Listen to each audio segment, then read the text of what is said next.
सबसे बड़ा एक्शन और जो इन्वेस्टर्स के लिए, आज के ट्रेडर्स के लिए बड़े क्यूज जो लेकर आ रही है वो है पूजा बताने के लिए, क्योंकि वोडाफोन आइडिया को एक बड़ी रिलीफ है। ये तो इतना बड़ा स्पेक्ट्रम बकाया था इन पर। बिल्कुल, सरकार से बड़ी राहत मिली है यहाँ पर, और 47,000 करोड़ के आसपास का जो स्पेक्ट्रम देनदारी है अब वो शेयरों में बदलेगी। करीब 47% के प्रीमियम पर ये कन्वर्जन हो रहा है। अब इसकी एक्चुअल वैल्यू अगर आप देखेंगे तो करीब 42,000 करोड़ की राहत है, लिक्विडिटी सपोर्ट आएगा वोडाफोन आइडिया को, क्योंकि ये equity to loan loan to equity conversion हो रहा है।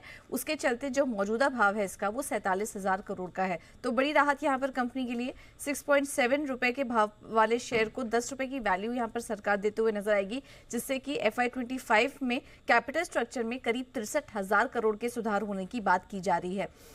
इस कन्वर्जन के बाद भी करीब 1.7 लाख करोड़ का कर्ज अभी बाकी है, और अगर यदि सरकार उसको भी कन्वर्ट करती है आने वाले समय में इक्विटी में, तो सरकार की जो हिस्सेदारी है वो 75 से 80% हो जाएगी। मौजूदा जो कन्वर्जन हो रहा है उसमें सरकार की हिस्सेदारी करीब 22% से बढ़कर 49% की हो जाएगी। वोडाफोन PLC की हिस्सेदारी घटेगी, 24% से घटकर 16% हो जाएगी, और आदित्य बिरला ग्रुप की जो हिस्सेदारी है वो 14% से घटकर करीब 9.5% हो जाएगी। तो हम देख सकते हैं कि सरकार की हिस्सेदारी यहाँ पर बढ़ते हुए नजर आएगी। इनके जो अन्य फंडामेंटल्स है वोडाफोन आइडिया के, वो भी काफी मजबूत निकल कर आ रहे हैं। आगे भी फंड जुटाने में कंपनी को आसानी होगी। इस खबर के बाद अगले 3 साल में ग्रोथ के लिए करीब 55,000 करोड़ के इन्वेस्टमेंट का प्लान भी है कंपनी का। तो इसके लिए जो फंड जुटाना पड़ेगा वो अब आसान हो जाएगा यहाँ पर कंपनी के लिए।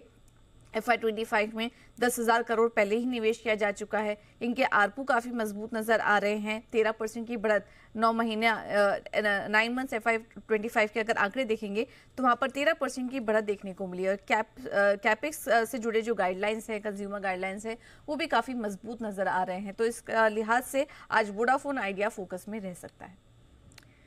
ओके, ठीक है। तो ये तो बात हुई कि बड़ा रिलीफ है। इस पर ब्रोकरेजेस का भी व्यू काफी बुलिश आ रहा है पूजा। इनफैक्ट टारगेट्स भी ऊपर के हैं आप तो। राइट, CLSA की जो रिपोर्ट आई है वोडाफोन आइडिया पर अपग्रेड देख रहे हैं, रिड्यूस से बढ़ाकर एक्यूमुलेट की राय यहाँ पर दे दी है, और टारगेट प्राइस भी 6 रुपए से बढ़ाकर अब 10 रुपए का कर दिया है।